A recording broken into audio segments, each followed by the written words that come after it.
नमस्कार, सत श्री अकाल, आदाब, वाहिगुरु जी का खालसा, वाहिगुरु जी की फतेह। आज फिर हम आपको बताना चाहते हैं, अकाली दल और कांग्रेस की सरकारों की तरह पंजाब में भगवंत मान की सरकार में भी माफिया बेखौफ सरगर्म, पल्ज की ज़मीनों के ऊपर पहले की तरह ही नजायज कब्जे जारी। कनक गेहूं की कटाई माफिया ने फिर बेखौफ होकर काटी। दोस्तों, आज हम आपको दिखाना चाहते हैं कुछ लोग जो उन ज़मीनों पे जाकर आपको हालात बता रहे हैं और प्रशासन से पिछले 2 मंथ से रेगुलर टच हैं। इंसाफ दी आवाज़ भी और न्यूट्रल लोग भी के पल्ज की ज़मीनों के ऊपर जो नजायज़ कब्जे कांग्रेस और बीजेपी की सरकारों में हुए थे वो आज हटाए जाएं, पर भगवंत मान की सरकार में भी वही जारी है। आओ आपको दिखाते हैं कि कैसे माफिया बेखौफ होकर लगा हुआ है और क्या हालात हैं। आओ देखें। ਚਾਹੂੰਗੇ ਅੱਜ ਚਿਹਰਾਂ ਵਾਲੀ ਇਕੱਠ ਕੀਤਾ ਜੀ ਤੁਸੀਂ। ਹਾਂਜੀ, ਅੱਜ ਅਸੀਂ ਜੋ ਤੁਸੀਂ ਦੇਖ ਰਹੇ ਹੋ ਵੀ ਅਸੀਂ ਝੇਰਿਆਂ ਵਾਲੀ ਫਾਰਮ ਹਾਊਸ ਜਿਹੜਾ ਪਰਲ ਕੰਪਨੀ ਦੇ ਨਾਮ ਤੇ ਜ਼ਮੀਨ ਖਰੀਦੀ ਗਈ ਸੀ ਉਸ ਥਾਂ ਤੇ ਬਣਿਆ ਹੈ। ਅਸੀਂ ਪਹਿਲਾਂ ਵੀ ਪ੍ਰਸ਼ਾਸਨ ਕੋਲੇ ਬੇਨਤੀਆਂ ਕੀਤੀਆਂ ਸੀ। ਸਾਡੇ ਪ੍ਰਧਾਨ ਜੀ ਨੇ ਦੱਸਿਆ ਵੀ ਜਿਹੜੀ ਇਹ ਜ਼ਮੀਨ ਹੈ ਇੱਕ ਰੁਪਈਆ ਲੋਕਾਂ ਤੋਂ ਇਕੱਠਾ ਕਰਕੇ ਜੋ ਪਰਲ ਕੰਪਨੀ ਦੇ ਵਿੱਚ ਲਾਇਆ ਸੀ ਉਹਨਾਂ ਦੇ ਨਾਲ ਖਰੀਦੀ ਗਈ ਜ਼ਮੀਨ ਹੈ, ਜਿਹੜੀ ਕਿ ਕਾਫੀ ਸਮੇਂ ਤੋਂ ਲੈ ਕੇ 2016 ਤੋਂ ਲੈ ਕੇ ਜਿਹੜੀ ਕੰਪਨੀ ਇਹ ਬੰਦ ਹੋ ਗਈ ਸੀ, ਉਸ ਤੋਂ ਲੈ ਕੇ ਸਾਡਾ 1 ਵੀ ਰੁਪਈਆ ਹਜੇ ਤੱਕ ਵਾਪਸ ਲੋਕਾਂ ਦਾ ਨਹੀਂ ਆਇਆ।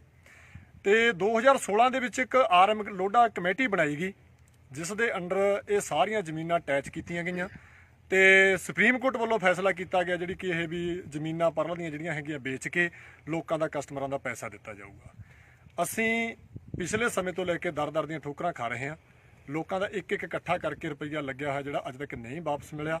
ਅਸੀਂ ਚਾਹੁੰਦੇ ਹਾਂ ਕਿ ਜਿਸ ਤਰ੍ਹਾਂ 2017 ਦੇ ਵਿੱਚ ਸਿਰਸੀ ਵਾਲਾ ਫਾਰਮ ਹਾਊਸ ਦੇ ਉੱਤੇ ਵੀ ਧਾਰਾ 145 ਲਗਾ ਕੇ ਜਿਹੜੀ ਉਸ ਦੀ ਆਮਦਨ ਹੈ ਸਰਕਾਰੀ ਖਜ਼ਾਨੇ ਵਿੱਚ ਜਮ੍ਹਾਂ ਹੋ ਰਹੀ ਹੈ, ਇੱਥੇ ਝੇਰਿਆਂ ਵਾਲੀ ਜਿਹੜਾ ਤਕਰੀਬਨ 120 ਏਕੜ ਦੇ ਲਗਭਗ ਹੈ ਕਿ ਆਮ ਲੋਕ ਹੀ ਬਾਹਰ ਰਹੇ ਨੇ, ਜਿਹੜਾ ਕਿ ਕਿਸੇ ਕੋਲੇ ਵੀ ਕਿਸੇ ਤਰ੍ਹਾਂ ਦੀ ਕੋਈ ਅਥਾਰਟੀ ਨਹੀਂ ਹੈ ਵਾਹੁਣ ਦੀ। ਅਸੀਂ ਮੰਗ ਕਰਦੇ ਹਾਂ ਕਿ ਇਹ ਵੀ ਜ਼ਮੀਨ ਤੇ 100 ਧਾਰਾ 45 ਲਾਈ ਜਾਵੇ ਤਾਂ ਜੋ ਜਿਹੜਾ ਸਾਡਾ 1 ਰੁਪਈਆ ਲੱਗਿਆ ਇਹ ਸਰਕਾਰ ਕੋਲੇ ਜਮ੍ਹਾਂ ਹੋਵੇ ਤੇ ਸਾਨੂੰ ਆਸ ਹੋਵੇ ਸਾਡੇ ਪੈਸੇ ਮਿਲਣ ਦੀ।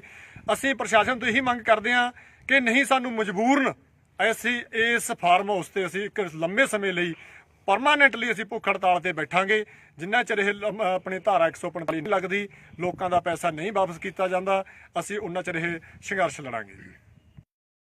ਕੀ ਕਹਿਣਾ ਚਾਹੋਗੇ ਜੀ ਅੱਜ ਪਰਲ ਕੰਪਨੀ ਦੇ ਸੰਬੰਧ ਵਿੱਚ ਤੁਸੀਂ ਇੱਥੇ? ਮੈਂ ਸੁਰਿੰਦਰ ਧਮਨ ਸਰਦੂਵਾੜ ਤੋਂ ਬਿਲੋਂਗ ਕਰਦਾ। ਮੇਰੇ ਨਾਲ ਪਰਲ ਕੰਪਨੀ ਤੋਂ ਪੀੜਤ ਸਾਥੀ ਹੈਗੇ ਨੇ ਤੇ ਇਹ ਸਾਡਾ ਇੱਕ ਮਾਮਲਾ ਜਿਹੜਾ ਹੈਗਾ ਪਰਲ ਕੰਪਨੀ 2014 ਦੇ ਵਿੱਚ ਮੋਦੀ ਸਰਕਾਰ ਨੇ ਬੰਦ ਕਰਾਈ ਸੀ। ਉਸ ਤੋਂ ਬਾਅਦ 2015 ਤੋਂ ਅਸੀਂ ਲਗਾਤਾਰ ਸੰਘਰਸ਼ ਕਰਦੇ ਆ ਰਹੇ ਹਾਂ।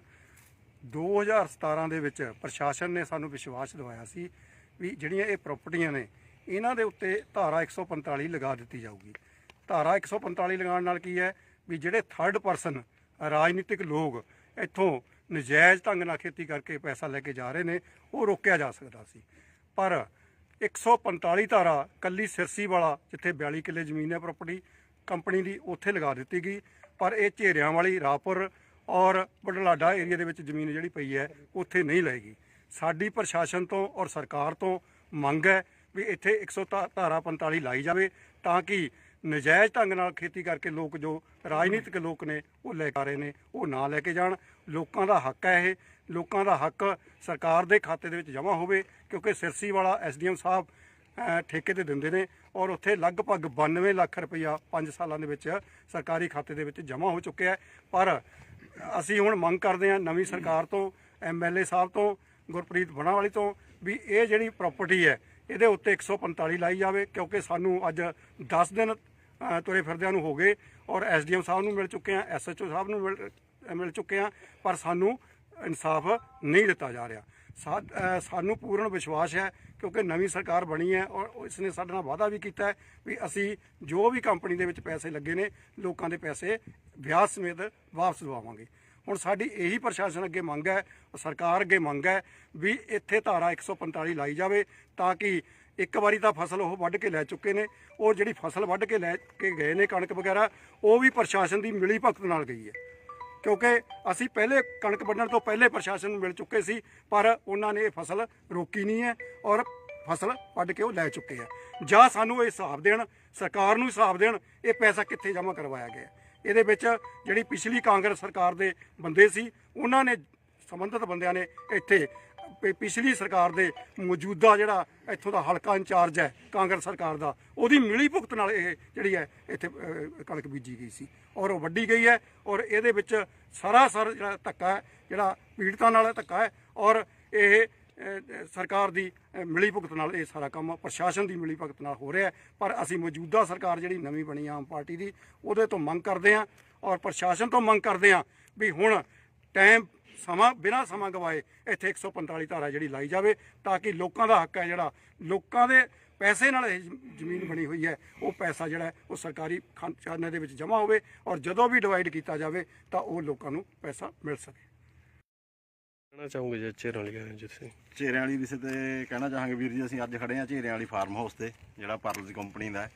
ਇਹ ਪ੍ਰਾਪਰਟੀ ਬੇਨਾਮੀ ਤੇ ਨਾਮੀ ਪਰਲ ਦੇ ਨਾਮ ਤੇ ਮੰਨ ਲਓ ਸਿੱਧ ਹੁੰਦੀ ਹੈ। ਜਿਵੇਂ ਅਸੀਂ ਪ੍ਰਸ਼ਾਸਨ ਨੂੰ ਮਿਲ ਰਹੇ ਹਾਂ ਬਾਰ-ਬਾਰ, ਪ੍ਰਸ਼ਾਸਨ ਮੰਨ ਲਓ ਪਟਵਾਰੀ ਦਾ ਕਹਿਣਾ ਗਾ ਸਾਨੂੰ ਸਟੈਂਪ ਲੈ ਕੇ ਉਹਨੇ ਮੰਨ ਲਓ ਐਸਡੀਐਮ ਦਫ਼ਤਰ ਰਿਪੋਰਟ ਭੇਜੀ ਵੀ ਇਹ ਪਰਲੀ ਜ਼ਮੀਨ ਨਹੀਂ ਜੀ। ਪਰ ਉਸ ਤੋਂ ਬਾਅਦ ਅਸੀਂ ਉਹਨੂੰ ਸਾਰੇ ਕਾਗਜ਼ ਪੱਤਰ ਜਿਹੜੇ 2016-17 ਤੁਸੀਂ ਦਿੰਦੇ ਆ ਰਹੇ ਆ ਦੁਬਾਰਾ ਜਮ੍ਹਾਂ ਕਰਵਾਏ, ਉਹਨੂੰ ਦੁਬਾਰਾ ਦੱਸਿਆ ਵੀ ਆਹ ਕੱਲੀ ਪ੍ਰਾਪਰਟੀ ਪਰਲ ਦੇ ਨਾਂ ਤੇ ਹੈ। ਇਹਦੀਆਂ ਜਿਹੜੀਆਂ ਵੀ ਫਰਦਾਂ, ਜਿਹੜੀਆਂ ਵੀ ਰਜਿਸਟਰੀਆਂ ਆਪਾਂ ਕਢਾਵਾਂਗੇ ਤਾਂ ਉਹਤੇ ਬਕਾਇਦਾ ਆਰਐਮ ਲੋਡਾ ਦੀ ਸਟੈਂਪ ਲੱਗੀ ਆਊਗੀ, ਅਟੈਚ ਆਊਗੀ ਇਹ ਪ੍ਰਾਪਰਟੀ। ਕੱਲੀ ਪ੍ਰਾਪਰਟੀ ਦਾ ਨੰਬਰ ਅਸੀਂ, ਸਾਰਾ ਰਿਕਾਰਡ ਸਾਡੇ ਕੋਲ ਹੈ, ਅਸੀਂ ਪ੍ਰਸ਼ਾਸਨ ਨੂੰ ਦਿੱਤਾ ਹੋਇਆ। ਪਰ ਗੱਲ ਉਹੀ ਆ ਜਾਂਦੀ ਹੈ ਵੀ ਮੰਨ ਲਓ ਪਿਛਲੀਆਂ ਸਰਕਾਰਾਂ ਦੀ ਮਿਲੀ ਭੁਗਤ ਦੇ ਕਾਰਨ, ਪਹਿਲਾਂ ਅਕਾਲੀ ਦਲ ਦੀ ਸਰਕਾਰ ਦੀ ਸਹਾਇਤਾ, ਫਿਰ ਕਾਂਗਰਸ ਦੀ ਸਰਕਾਰ ਦੀ ਸਹਾਇਤਾ, ਵੀ ਮੰਨ ਲਓ ਇਸ ਪ੍ਰਾਪਰਟੀ ਨੂੰ ਮੰਨ ਲਓ ਖੁਰਦ-ਬੁਰਦ ਕੀਤਾ ਗਿਆ। ਇੱਥੇ ਕਾਫੀ ਕੁਝ ਸੀਗਾ, ਹਰਿਆ ਭਰਿਆ ਸੀਗਾ, ਵਧੀਆ, ਬਹੁਤ ਵਧੀਆ ਇਹ ਫਾਰਮ ਹਾਊਸ ਸੀਗਾ, ਪਰ ਇੱਥੋਂ ਸਭ ਉਜਾੜ ਦਿੱਤਾ ਗਿਆ।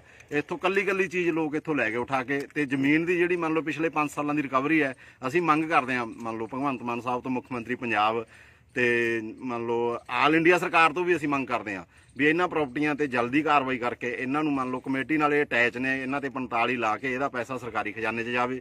ਜੇ ਸਰਕਾਰੀ ਖਜ਼ਾਨੇ 'ਚ ਪੈਸਾ ਜਾਊਗਾ ਤਾਂ ਸਾਡੇ ਲੋਕਾਂ ਨੂੰ, ਜਿਨ੍ਹਾਂ ਨੇ ਮੰਨ ਲਓ 100 200 ਰੁਪਇਆ ਕਰਕੇ 1000 2-2000 5-5000 ਰੁਪਇਆ ਕੰਪਨੀ ਕੋਲ ਜਮ੍ਹਾਂ ਕਰਵਾਇਆ ਸੀ ਆਪਦੀ ਬੱਚਤ ਦੇ ਤੌਰ ਤੇ, ਤਾਂ ਉਹਨਾਂ ਦਾ ਪੈਸਾ ਸੇਫ ਹੋ ਸਕਦਾ, ਮਿਲ ਸਕਦਾ। ਪਰ ਕੁਝ ਥਾਵਾਂ ਤੇ ਇਸ ਦੀਆਂ ਪ੍ਰਾਪਰਟੀਆਂ ਖੁਰਦ-ਬੁਰਦ ਹੋ ਰਹੀਆਂ ਨੇ। ਇੱਕ ਬਠਿੰਡੇ ਦਾ ਅਸੀਂ ਪਿੱਛੇ ਜੇ ਕੇਸ, ਉਹ ਵੀ ਖੁਰਦ-ਬੁਰਦ ਕਰਨ ਦੀ ਕੋਸ਼ਿਸ਼ ਕਾਫੀ ਹੋਈਆਂ ਵੀ ਨੇ। ਆਪਣੇ ਜ਼ਿਲ੍ਹੇ 'ਚ ਵੀ ਮੰਨ ਲਓ ਕਾਫੀ ਕੋਸ਼ਿਸ਼ਾਂ ਹੋ ਰਹੀਆਂ, ਜਿਵੇਂ ਕੱਲਾ ਸਿਰਸੀਵਾਲ ਨੂੰ ਛੱਡ ਕੇ ਬਾਕੀ ਸਾਰੀ ਪ੍ਰਾਪਰਟੀ ਤੇ ਨਜਾਇਜ਼ ਕਬਜ਼ੇ ਨੇ, ਨਜਾਇਜ਼ ਲੋਕਾਂ ਦੇ ਨੇ, ਨਜਾਇਜ਼ ਉਹ ਲੈ ਰਹੇ ਨੇਗੇ। ਠੀਕ ਹੈ ਜੀ, ਅਸੀਂ ਸਰਕਾਰ ਤੋਂ, ਪੰਜਾਬ ਤੋਂ ਅਤੇ ਸਾਡੇ ਜਿਹੜੇ ਹਲਕੇ ਦੇ ਵਿਧਾਇਕ ਹੈ ਗੁਰਪ੍ਰੀਤ ਸਿੰਘ ਬਣਾਵਾਲੀ ਜੀ ਤੋਂ, ਉਹ ਤੋਂ ਬਕਾਇਦਾ ਅਸੀਂ ਬਾਰ-ਬਾਰ ਉਹਨਾਂ ਨੂੰ ਮਿਲ ਚੁੱਕੇ ਹਾਂ, ਪਹਿਲਾਂ ਵੀ ਕਿਹਾਗਾ, ਹੁਣ ਵੀ ਕਹਿ ਰਹੇ ਹਾਂਗੇ। ਉਹਨਾਂ ਨੇ ਸਾਨੂੰ ਵਿਸ਼ਵਾਸ ਦਿਵਾਇਆ ਵੀ ਤੁਹਾਡਾ ਮਸਲਾ ਪਹਿਲ ਦੇ ਆਧਾਰ ਤੇ ਹੱਲ ਕਰਾਂਗੇ। ਅਸੀਂ ਚੋਣਾਂ ਤੋਂ ਪਹਿਲਾਂ ਵੀ ਉਹਨਾਂ ਨੂੰ ਮਿਲਦੇ ਰਹੇ ਹਾਂਗੇ। ਬਾਕੀ ਸਾਡੀ ਉੱਪਰ ਵੀ ਮੰਨ ਲਓ ਸੀਐਮ ਸਾਹਿਬ ਨਾਲ ਪਹਿਲਾਂ ਐਮਪੀ ਸਾਹਿਬ ਹੁੰਦੇ ਸੀਗੇ ਜੀ, ਉਦੋਂ ਵੀ ਮੀਟਿੰਗਾਂ ਹੋਈਆਂ ਇਸ ਵਿਸ਼ੇ ਤੇ। ਸਭ ਤੋਂ ਜ਼ਿਆਦਾ ਰੌਲਾ ਲੋਕ ਸਭਾ ਦੇ ਵਿੱਚ ਭਗਵੰਤ ਮਾਨ ਸਾਹਿਬ ਨੇ ਪਾਇਆ ਹੋਇਆਗਾ ਇਸ ਵਿਸ਼ੇ ਦਾ, ਤੇ ਵਿਰੋਧੀਆਂ ਨੂੰ ਮੰਨ ਲਓ ਮਜਬੂਰ ਕੀਤਾ ਸੀ ਇਸ ਵਿਸ਼ੇ ਤੇ ਬੋਲਣ ਲਈ, ਦੂਜੇ ਵੀ ਫਿਰ ਬੋਲਣਾ ਸ਼ੁਰੂ ਕਰਤਾ ਸੀਗਾ। ਪਰ ਹੁਣ ਅੱਜ ਪੰਜਾਬ ਦੀ ਸਥਿਤੀ ਇਹ ਹੈ ਵੀ ਪੰਜਾਬ ਦੇ ਵਿੱਚ ਇੱਕ ਨਵਾਂ ਬਦਲਾਅ ਆਇਆ ਹੈਗਾ, ਨਵੀਂ ਸਰਕਾਰ ਆਈ ਹੈ। ਸਾਨੂੰ ਬਹੁਤ ਜ਼ਿਆਦਾ ਉਮੀਦ ਹੈ ਇਸ ਸਰਕਾਰ ਤੋਂ ਵੀ ਇਹ ਸਰਕਾਰ ਪੰਜਾਬ ਦੇ ਲੋਕਾਂ ਦਾ, ਅਸੀਂ ਨਹੀਂ ਕਹਿੰਦੇ ਪੂਰੇ ਇੰਡੀਆ ਦਾ ਚਲੋ ਜੋ ਮਿਲਦਾ ਸੀ ਉਹਦਾ ਵੀ ਵੈਲਕਮ ਕਰਦੇ ਹਾਂ ਵੀ ਕਿਸੇ ਤਰੀਕੇ ਸਾਰੇ ਲੋਕਾਂ ਦਾ ਪੈਸਾ ਮਿਲਣਾ ਚਾਹੀਦਾ, ਪਰ ਪੰਜਾਬ ਦਾ ਪੈਸਾ ਪੰਜਾਬ ਸਰਕਾਰ ਇਹਦੀਆਂ ਪ੍ਰਾਪਰਟੀਆਂ ਜ਼ਬਤ ਕਰਕੇ ਜਲਦੀ ਮੰਨ ਲਓ ਇਸ ਤੇ ਕਾਰਵਾਈ ਕਰਕੇ, ਪੰਜਾਬ ਸਰਕਾਰ ਨੇ ਪੱਲੋਂ ਨਹੀਂ ਦੇਣਾ ਜੀ। ਇਹਦੀਆਂ ਪ੍ਰਾਪਰਟੀਆਂ ਬਹੁਤ ਜ਼ਿਆਦਾ ਨੇ, ਜਿੰਨਾ ਪੰਜਾਬ 'ਚ ਦੇਣਦਾਰੀ ਉਦੋਂ 4 ਗੁਣਾ 5 ਗੁਣਾ 10 ਗੁਣਾ ਜ਼ਿਆਦਾ ਪ੍ਰਾਪਰਟੀ ਪਈ ਹੈ। ਅਸੀਂ ਨਹੀਂ ਕਹਿੰਦੇ ਸਾਨੂੰ ਕਿਸੇ ਨੂੰ ਕਾਲੇ ਚੋਰ ਨੂੰ ਦੇਣ, ਜਿਹਨੂੰ ਮਰਜ਼ੀ ਦੇਣ, ਪਰ ਸਾਡੇ ਲੋਕਾਂ ਦਾ ਪੈਸਾ ਸਾਨੂੰ ਮਿਲਣਾ ਚਾਹੀਦਾ। ਇਸ ਦੀਆਂ ਪ੍ਰਾਪਰਟੀਆਂ ਮੰਨ ਲਓ ਸੇਲ ਕਰਕੇ। ਧੰਨਵਾਦ।